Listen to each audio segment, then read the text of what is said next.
Buenas noches, América. El presidente hondureño, Juan Orlando Hernández, y algunos de sus colaboradores más cercanos fueron objeto de una investigación de la DEA. Esto lo sabemos ahora, tras la publicación de algunos documentos presentados por fiscales ante una corte federal en Estados Unidos. Según estas informaciones, la DEA investigó en 2013 a Hernández y su entorno por tráfico de narcóticos a gran escala y actividades de lavado de dinero relacionadas con la importación de cocaína a Estados Unidos. Hernández fue elegido presidente de Honduras a finales de ese año 2013. Entre los investigados están la hermana del mandatario, Hilda Hernández, el secretario de Presidencia, Eval Díaz, y el secretario de Seguridad Nacional, Julián Pacheco Tinoco. Honduras ha respondido con enojo. Dicen, desde el gobierno, que no hay ninguna prueba criminal contra el presidente Hernández. Es cierto que no hay pruebas, tan cierto como que en septiembre comienza el juicio que se va a seguir en contra del hermano del presidente, Juan Antonio Tony Hernández, arrestado en 2018 en Miami y acusado de organizar durante años la importación de toneladas de cocaína al país. La presunción de inocencia hay que respetarla, pero la DEA es una agencia seria que no hace las cosas por capricho. Llama la atención que Juan Orlando Hernández no supiera nada de lo que, según la DEA, su hermano hizo durante años. En cualquier caso, esta revelación es un duro golpe para el gobierno hondureño. La sombra de la duda afecta a la imagen del país y puede entorpecer la respuesta del gobierno a tantos problemas que hoy tiene Honduras. Son las 8 en Bogotá, Lima, Quito, las 9 en la costa este de Estados Unidos y Santiago de Chile, y las 10 en Buenos Aires. Y esto es Cuestión de Poder. Bienvenidos.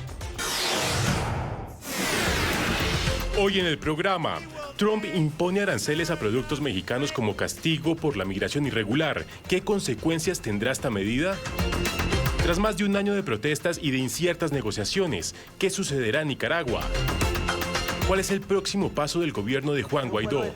Victory is winning for our country. Hoy comienza un cambio de régimen político. Desde nuestros estudios en Washington, la opinión, el análisis y las voces que nos ayudan a comprender nuestro mundo. Es cuestión de querer, es cuestión de poder.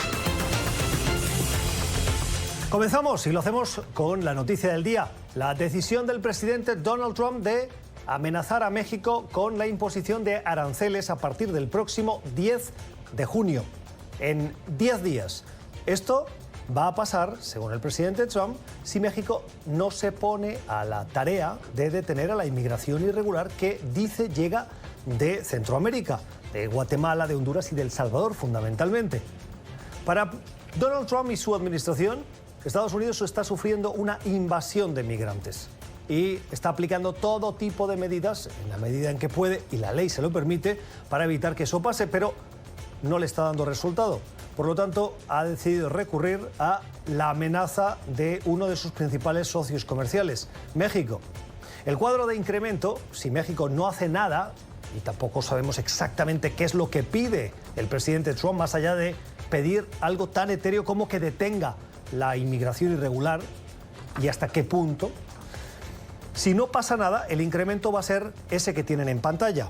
Va a ir incrementando el mes de junio 5, julio 10, agosto 15 y así hasta octubre llegarían al 25%, lo cual ha alarmado a los mercados internacionales, desde Asia hasta Europa, pasando por los mercados de Estados Unidos, que temen que eso pueda afectar a las cadenas de suministros y pueda afectar a la economía. En algunos países, la economía que muestra una ligera recuperación, que está levantando el vuelo, no como la de Estados Unidos, que funciona y le va muy bien. Eso es lo que le da fortaleza al presidente para utilizar esta amenaza. Y lo hace recurriendo a la amenaza en cuestiones económicas para un tema que no tiene nada que ver, que es la inmigración, y particularmente la inmigración irregular.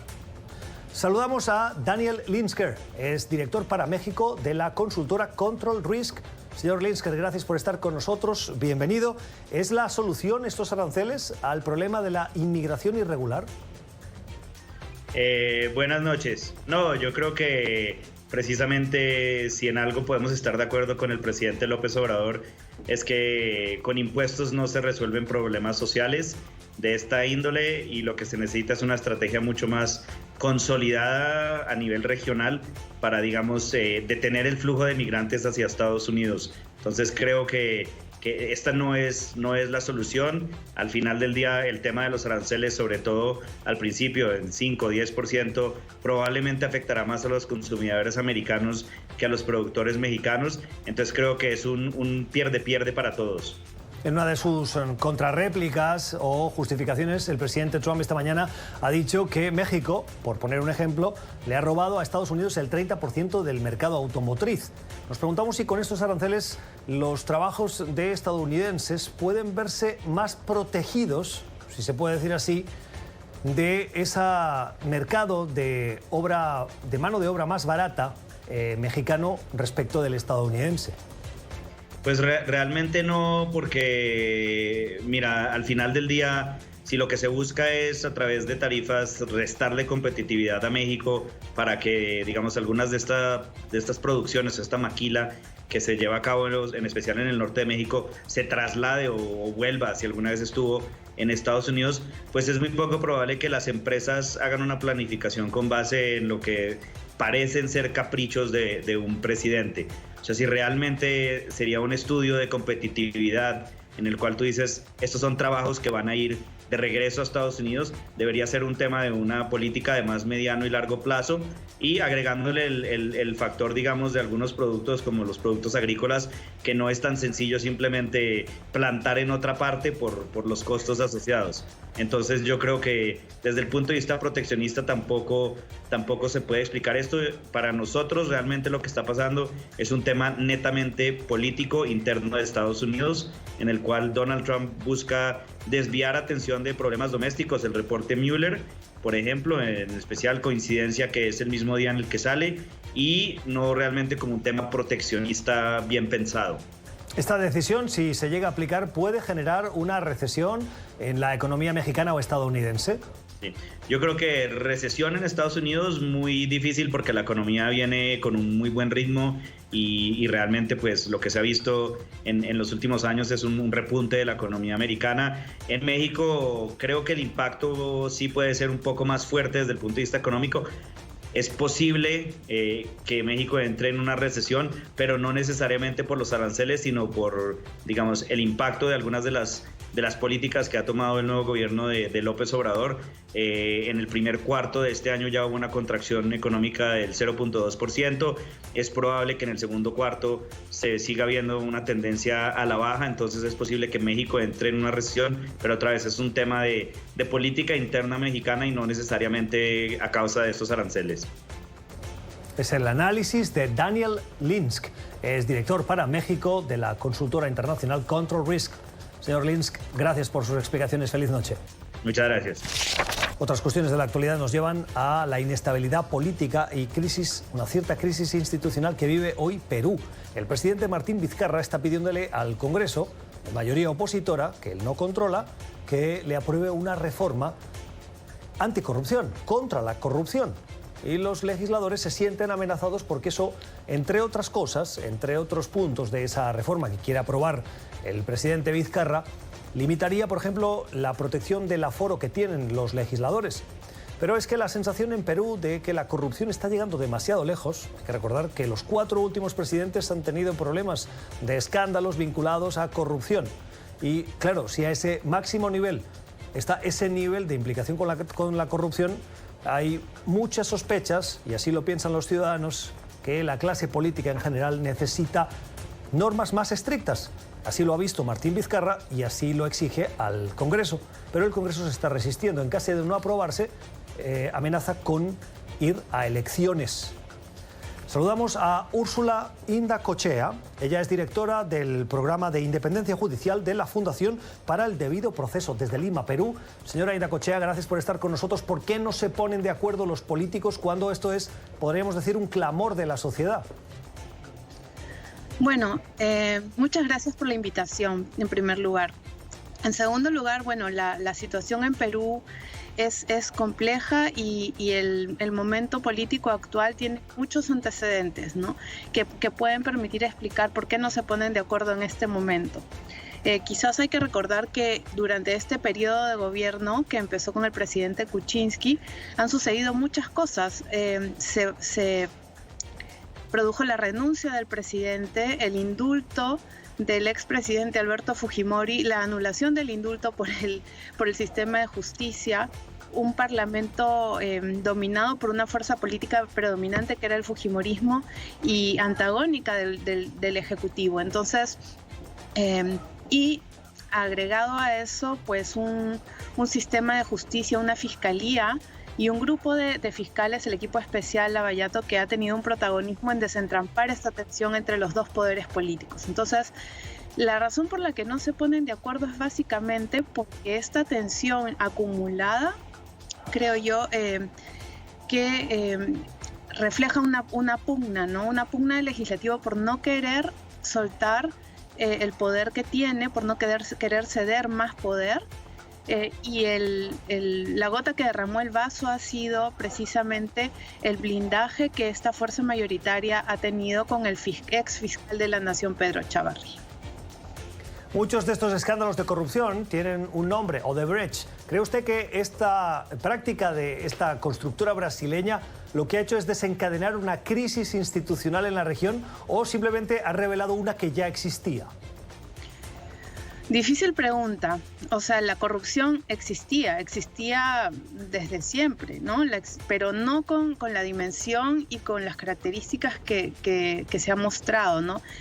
Tampoco podemos decir que Odebrecht no haya sido la causa, pero lo cierto es que este nivel de corrupción que podríamos calificar de estructural no existía de esta manera, ¿no? Odebrecht ha mostrado la participación concertada de una gran red de operadores, algunos públicos, algunos privados, ¿no? Para obtener un beneficio privado de los bienes públicos. Y esto creo que la peor consecuencia que tiene, más que una crisis institucional, es una crisis de la forma de hacer política. O sea, prácticamente, y no solo en el Perú, sino en nuestros países, es imposible hacer política sin una cantidad de fondos que solamente eran provistos por estas empresas constructoras o grandes grupos empresariales. Entonces, estamos lidiando con esto, ¿no?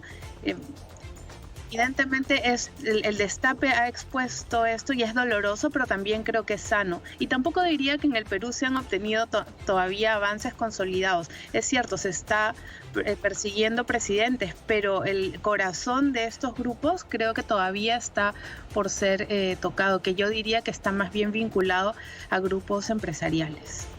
Con esa sospecha generalizada que hay sobre la clase política peruana, ¿cree usted que unas elecciones pueden ser la puerta a la llegada de candidatos populistas? No lo veo como algo imposible, pero tampoco lo veo como algo que tenga mucha probabilidad. No en el Perú, por lo menos todavía. Es cierto que que en la región hemos visto muchos de estos casos. En Brasil, por ejemplo, el presidente actual ganó unas elecciones con mucha holgura y con un discurso más, digamos, contrario a la izquierda, crítico, pero también controvertido. Pero yo creo que para que eso suceda hay un paso como previo, ¿no? Que es el debilitamiento como de las capas intermedias de la sociedad civil organizada, ¿no? Estos candidatos apelan a la relación directa al ciudadano, al contacto con el pueblo, ¿no? Si uno ve, por ejemplo, incluso en México, el presidente López Obrador, pues después de salir elegido con gran holgura, pues todas sus actuaciones no se diferencian mucho de aquellas que le precedían, ¿no?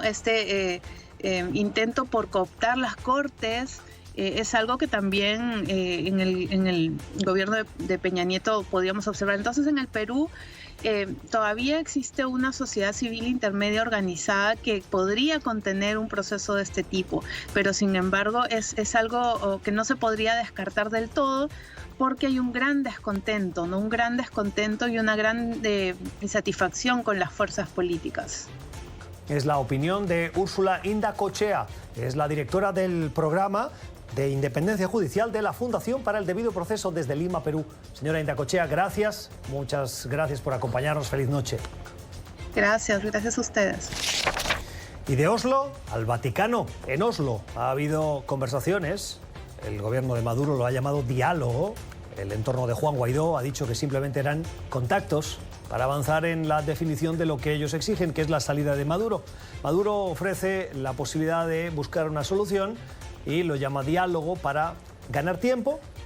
Muchos se preguntan si ese es el objetivo, porque no ha habido acuerdo entre esas dos delegaciones, la del gobierno de Maduro y la del entorno de Juan Guaidó en Oslo, mediados por ese gobierno de Noruega, con el visto bueno de Estados Unidos y de Cuba, porque es un gobierno próximo a los dos países, por lo tanto, terreno neutral, pero cero acuerdos.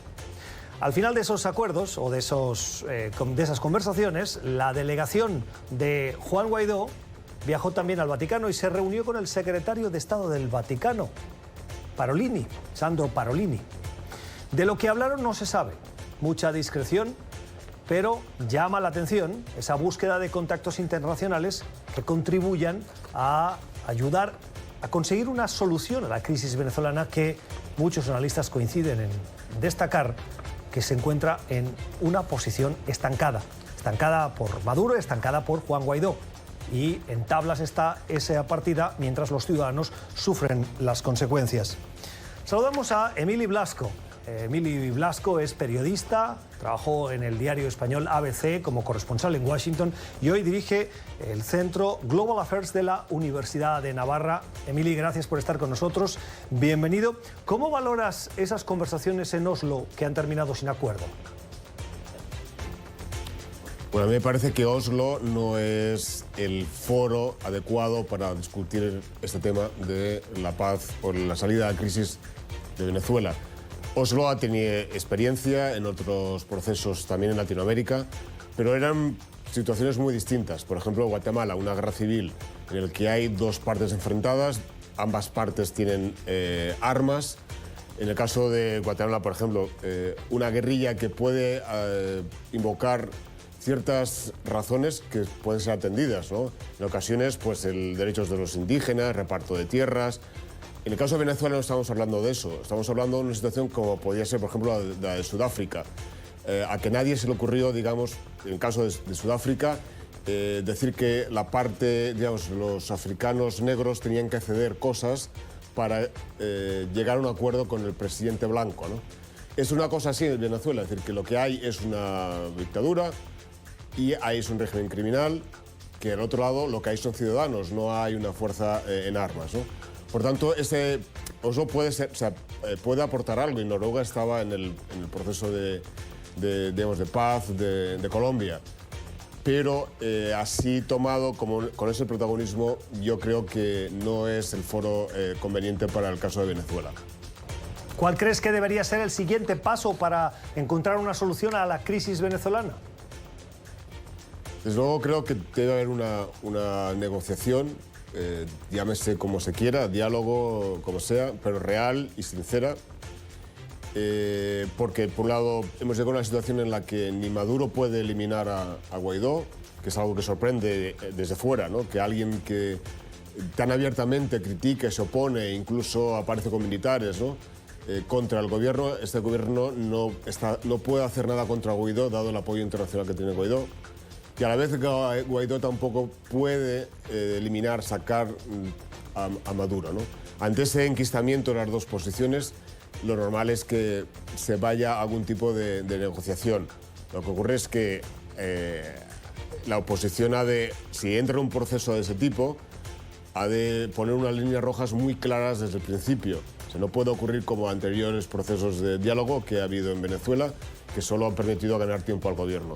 Por tanto, yo creo que lo más confiable podría ser una negociación, por un lado, entre Estados Unidos y Rusia, ¿no? Evidentemente acompañada por otros países, por el Grupo de Lima, apoyándose, no solo es Estados Unidos, pero aquí estamos ventilando una cuestión geopolítica, de una presencia de Rusia en Venezuela, y que sí que puede haber una negociación entre Rusia y Estados Unidos, en el sentido de que Estados Unidos pueda no cuestionar o dar o conceder algo a Rusia en su ámbito, en sus regiones, y Rusia puede aceptar que en el caso de Sudamérica o de Centroamérica y Sudamérica es una zona en la que es sensible para Estados Unidos, en la cual Rusia debiera de no poner el pie, ¿no?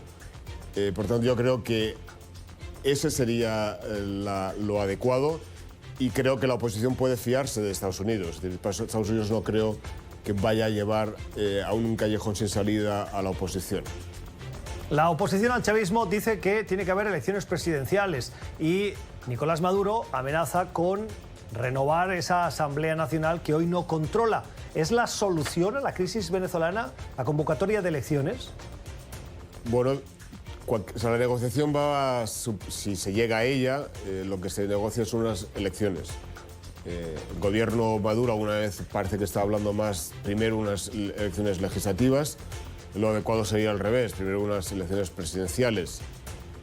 Lo que pasa es que, bueno, hay que tener cuidado, evidentemente es elecciones, pero hay que tener cuidado con el timing, ¿no? Con cuándo se van a hacer.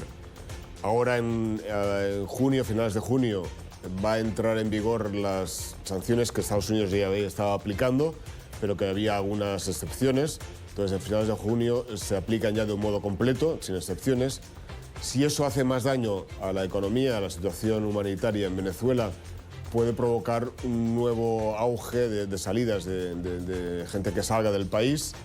Si es elevado el número, al final lo que puede ocurrir es que en Venezuela queden la gente propiamente, digamos, que vota a Maduro, o sea, los chavistas convencidos y también pues, gente pobre que no puede ir a otro lado y que come del chavismo con las bolsas de comida.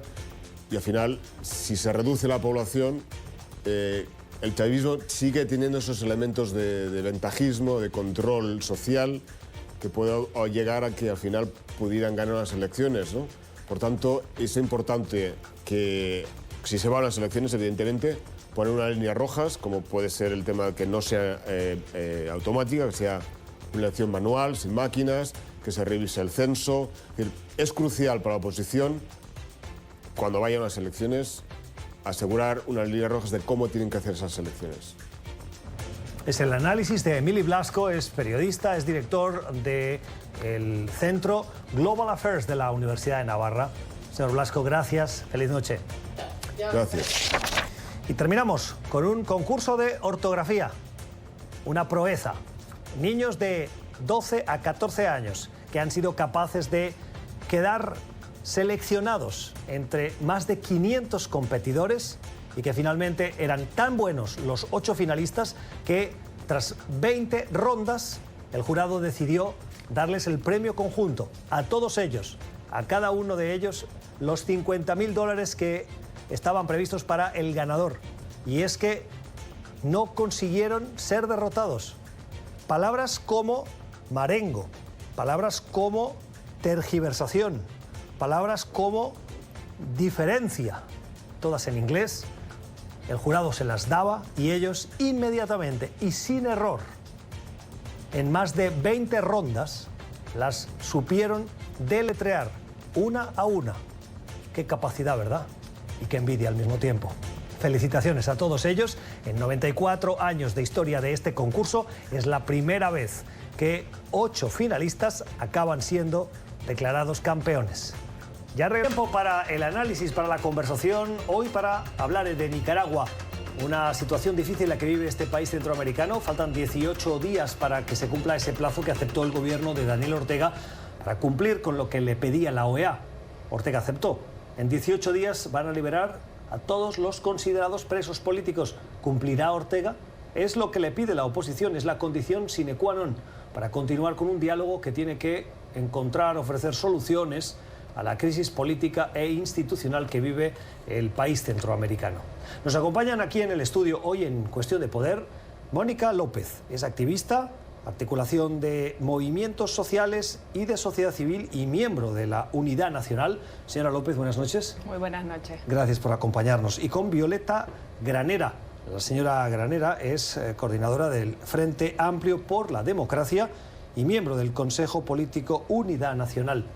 Señora Granera, buenas noches. Buenas noches, Gustavo. Gracias por estar con nosotros. Hemos escuchado en las últimas horas que el Comité Internacional de la Cruz Roja ha identificado que se están dando pasos en la línea del compromiso que adquirió a petición de la OEA el gobierno de Daniel Ortega y se han liberado, algunas fuentes dicen que unos 50, yo he leído esta mañana que alrededor de 80. En cualquier caso, se avanza en la liberación por decenas de esos considerados presos políticos, lo cual demuestra que sí son presos políticos, si me permite la audiencia, porque si el Ejecutivo puede decidir sobre las decisiones del judicial, es que la decisión no la toma con independencia el judicial, sino que la toma el Ejecutivo, por lo tanto sí es por motivos políticos. Pero vamos al debate. ¿Creen que va a cumplir Daniel Ortega con la liberación de todos esos considerados presos políticos? Bueno, tal vez para tener una visión de conjunto, hemos hablado de más de 800 personas que han estado injustamente detenidas de manera totalmente arbitraria y como un mecanismo obviamente de represión del régimen Ortega Murillo, por los cuales hemos estado luchando tanto desde las calles como en la mesa de negociación. Recientemente han habido procesos de excarcelación y queremos aclarar esto a la opinión pública. Para nosotros, darles casa por cárcel a nuestros líderes sociales que han estado presos no es liberación total, y lo que nosotros demandamos es una liberación total que implica no solo que recuperen su libertad al salir de la cárcel a las calles, sino también que todos los procesos judiciales que de manera arbitraria el régimen abrió en contra de estos liderazgos obviamente lleven a un proceso no solo de anulación cuando corresponda, pero sobre todo de declaración de que no tienen responsabilidad en las acusaciones que le hicieron, o sea, el sobreseimiento. Nosotros estamos peleando porque hay una liberación total para el 18 de junio y esperamos que la vamos a conquistar desde las reivindicaciones que la ciudadanía ha planteado con total claridad desde las calles. ¿Cómo hacen para controlar que los 800 presos políticos se mantengan en sus casas y no salgan a la calle? Sí, mira, ¿Le ponen en la puerta a un policía a cada uno de ellos? Mira, es terrible la situación porque luego de salir de meses de aprisionamiento arbitrario, de haber sido sometidos a torturas, a tratos crueles, a interrogatorios, a abusos en las cárceles, luego el régimen despliega mecanismos para monitorear la situación de cada uno de los presos, para acosarlos, para intimidarlos. Muchos de ellos han reportado no solo que hay acciones de seguimiento y de hostigamiento, incluso hasta han llegado a rayarles las casas para decir y señalizar y estigmatizar a esos liderazgos. Yo soy familiar de un preso político, conozco las graves condiciones en las que están en la cárcel. Para nosotros, obviamente, una excarcelación es significativa para la vida de cada una de esas personas, pero el objetivo es la liberación total, porque no es correcto no solo su encarcelamiento, sino que los mantengan en condiciones de rehenes, porque Ortega pretende tenerlos como rehenes y piezas de negociación. Algo más a lo que decía Mónica, con la que estoy totalmente de acuerdo, el compromiso que firmó la dictadura de Ortega con la Alianza Cívica en la mesa de negociación es liberación total, con seguridad y garantía. Y como bien explicaba Mónica, lo que hemos estado viendo es simples excarcelaciones o cambios de régimen carcelario. Y bajo acoso que incluso se ha extendido a la familia, o sea que ya la penalización no está solo únicamente sobre el preso político o la presa política, sino también a sus familiares. Nosotros estamos luchando por la liberación total y aquí hay una fecha que es clave, que es el 18 de junio, como bien lo mencionaba, cuando tienen que estar como límite liberados, no escarcelados, todos los presos y las presas políticas. Si esto no ocurre, nosotros nos estamos preparando. Vos preguntabas si creemos que los van a liberar. Gustavo, nosotros no tenemos ninguna expectativa sobre el régimen de Ortega. Estamos clarísimos que él tiene una vocación absolutamente autoritaria y despreciativa de los derechos humanos, pero estamos trabajando para que la presión nacional e internacional lo obligue a cumplir con ese compromiso que ha adquirido. Brevemente, si no cumple, ¿están qué? Preparando? ¿Cuáles son los siguientes pasos? Bueno, los siguientes pasos ya los estamos haciendo, no estamos esperando que suceda. Pero eso no sería, ¿cómo lo diríamos? En una conversación o en una negociación con alguien, uno llega a un compromiso y espera que el otro cumpla. No hace algo sabiendo que no va a cumplir cuando aún está el periodo para que cumpla. No, o no cumpla, es que te voy a explicar algo. Él no está cumpliendo. O sea, él podría... Pero está liberando esta mañana. Está excarcelando, bueno, como bien explicaba. Pero ese es el compromiso, ¿no? No, el compromiso es la liberación total. con seguridad y garantía, que significa la limpieza de todos los expedientes. Nosotros en la Unidad Azul y Blanco tenemos un equipo de monitoreo que está al día de los abusos que se siguen cometiendo con muchos de los excarcelados. Pero además, ¿qué van a hacer si no cumple? Pero además, déjame que terminar, además hay un equipo de abogados y abogadas defensoras que han hecho un documento y lo han presentado públicamente de cuáles son las rutas para dejar limpios los expedientes de todos los presos políticos. Hay diferentes condiciones en cada caso porque las acusaciones han sido tan arbitrarias que a algunos le pusieron terrorismo y a otros tenencia de armas. Pero, ¿qué es lo que vamos a hacer? Lo que tengo que decirle a los hermanos latinoamericanos es que nosotros no vamos a dar un paso atrás hasta que todos estén liberados. Y eso tiene que ver con fortalecer la protesta nacional, que se está fortaleciendo, pero también, y en eso andamos aquí en los Estados Unidos, en Washington, exponiendo la situación que bien explicó Mónica de estos retenidos y pidiendo que se eleven las sanciones internacionales también. Pero hay que agregar algo también. Cuando se inició esa segunda mesa de negociación, se estableció claramente, obviamente, para que hubiera una relativa credibilidad en la voluntad del régimen, de que se iba a suspender los secuestros de los ciudadanos, que se iba a recuperar el derecho a la movilización cívica y pacífica, y lo que ha sucedido en todos estos meses no solo es que Ortega no ha ido cumpliendo con los compromisos en relación a los presos políticos, sino que ha secuestrado más gente para tener todavía más presos políticos en la cárcel y seguir prolongando la negociación en su beneficio, porque seamos francos, el tema de los presos políticos para Ortega son piezas de cambios para reducirse los mecanismos de presión internacional. Eso lo tenemos clarísimo. Obviamente para nosotros los presos políticos son nuestros líderes, nuestras familias, nuestros amigos, nuestros hermanos, y vamos a luchar por esas personas. Sí, lo importante es que Ortega se equivoca, porque ya no hay forma de que engañe ni al pueblo nicaragüense desde hace rato, pero tampoco a la comunidad internacional. Hoy tuvimos una reunión con el señor Almagro, donde hemos hablado con mucha claridad sobre esta situación. Hay un compromiso de la Secretaría General de exigir que Ortega cumpla con el compromiso que hizo, no solo con la Alianza Cívica, sino con la Secretaría General de la OEA. Y tenemos una fecha muy importante, que es el 26 de junio, que es la Asamblea General de la OEA. Y ahí, si Ortega a esa fecha no ha cumplido, nosotros estamos ya trabajando para que entonces la presión de los países amigos de Nicaragua en la OEA sea la máxima posible en este momento. ¿Qué quiere decir la presión máxima? ¿Qué esperan que pase en esa Asamblea General de la Organización de Estados Americanos que se va a celebrar en Medellín del 26 al 28 de este próximo mes de junio? Bueno, mira, somos de la opinión de que cuando se demuestre de una manera tan fehaciente que un país está sufriendo crímenes de lesa humanidad perpetrados por un gobierno totalmente ilegítimo, pero además autoritario, cruel, yo lo voy a decir perverso, porque la situación en la que están nuestros familiares en la cárcel, en la galería de máxima seguridad, es totalmente inhumana. O sea, esto no es una situación de una crisis política ordinaria en un país, en democracia, no. Estamos hablando de crímenes de lesa humanidad en una sociedad que está padeciendo de una dictadura. Quiero hablar del lado humano, porque a veces cuesta dimensionarlo. Los presos, que son más de 100 en la Galería 300, en donde tienen a mi tío Ricardo Altodano, los tienen 24 horas al día en una celda de 2 por 3 metros.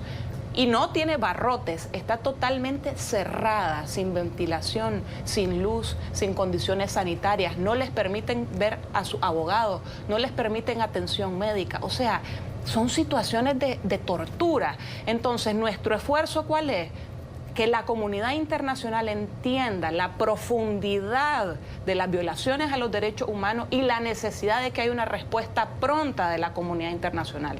Porque si este conflicto se prolonga, el sufrimiento que va a padecer el pueblo de Nicaragua, yo lo quiero decir con todas las palabras, cuando reconstruyamos las acciones perversas que ha hecho este régimen en contra de una ciudadanía desarmada, que ha salido a las calles de manera cívica con su bandera azul y blanco, vamos a registrar unos horrores errores que yo creo que no tienen precedente en un periodo de tiempo tan corto. Y eso es lo que nosotros le alertamos a la comunidad internacional. Las voces de Mónica López y de Violeta Granera, hoy en Cuestión de Poder. Vamos a hacer... Se cumple más de un año de protestas en Nicaragua y hoy estamos analizándolo cuando faltan esos 18 días para que se cumpla el compromiso, el plazo para que se cumpla ese compromiso que adquirió el gobierno de Daniel Ortega a petición de la Organización de Estados Americanos en una contundente declaración en el que para que avance el diálogo tiene que haber liberación, no excarcelación, como nos decían ahora, liberación de todos los considerados prisioneros políticos.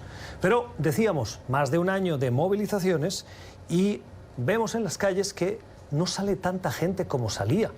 Hoy lo estamos conversando con Mónica López y con Violeta Granera.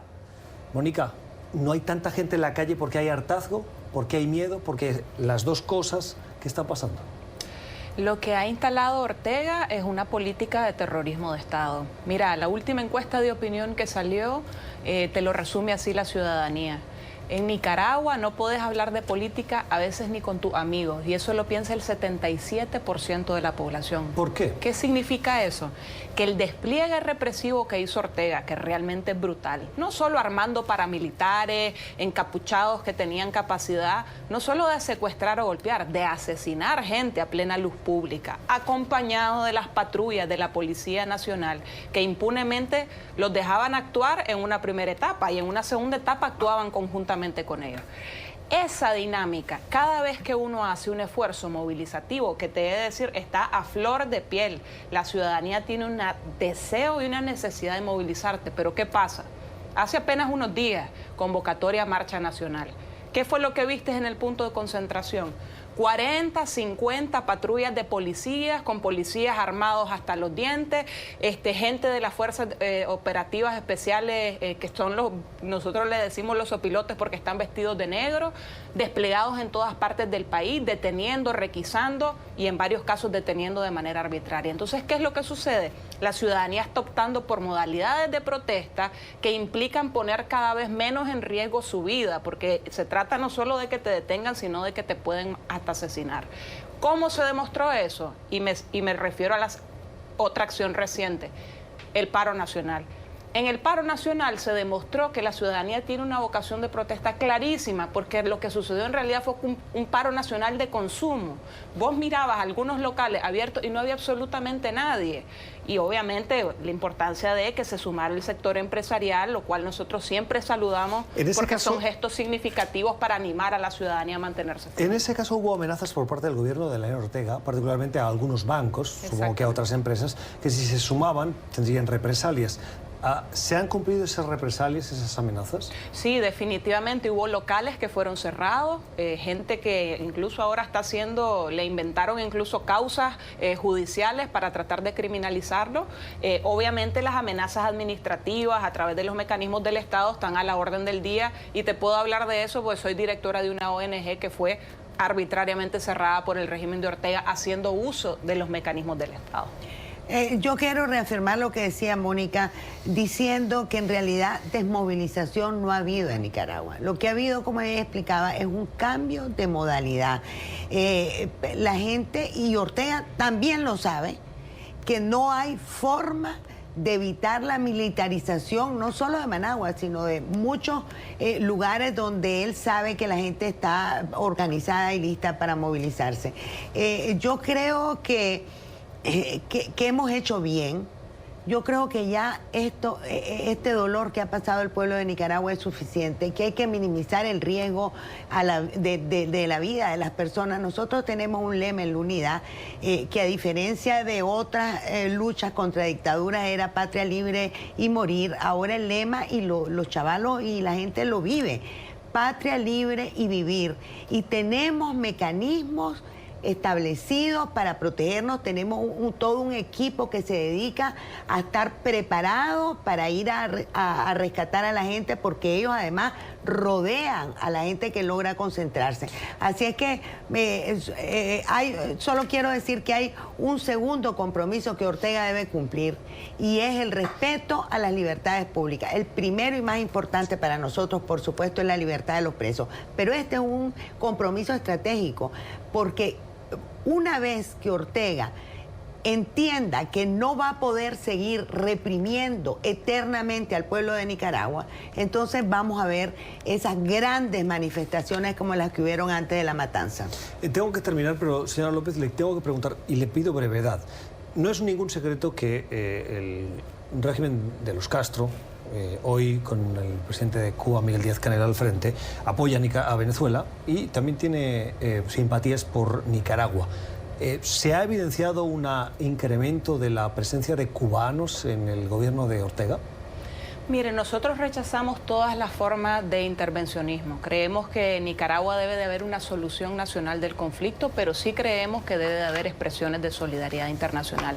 Yo considero lamentable cualquier gobierno de cualquier parte del mundo que se ponga del lado de Daniel Pero no me está Ortega. contestando. ¿Hay esa injerencia? ¿Han notado ustedes esa injerencia? Claro que sí, la gente lo ha denunciado, no tenemos forma, digamos, de probarlo, pero durante las matanzas la gente testimoniaba que escuchaba acentos cubanos entre los paramilitares que andaban reprimiendo. Y hay una cosa que es clarísima, la estrategia es igualita en en Venezuela y en Nicaragua. ¿Y por qué es igualita? Porque es una estrategia que está montada desde Cuba, sin duda. La opinión de quienes nos han acompañado hoy en este tiempo de análisis, con Mónica López y con Violeta Granera. Gracias, éxito, muchas gracias. Libertad para Nicaragua. Las redes sociales. Y el primer mensaje que nos llega de las redes sociales hace referencia a la invitación que le hicimos ayer, como hacemos habitualmente, a la voz de Yali Núñez, una voz de republicanos en este programa que siempre nos gusta tener para escuchar la voz también de demócratas y de republicanos. En este caso, un comentario que le llega a una de nuestras invitadas. Muchas gracias, estimada Yali, por exponer y defender la posición republicana.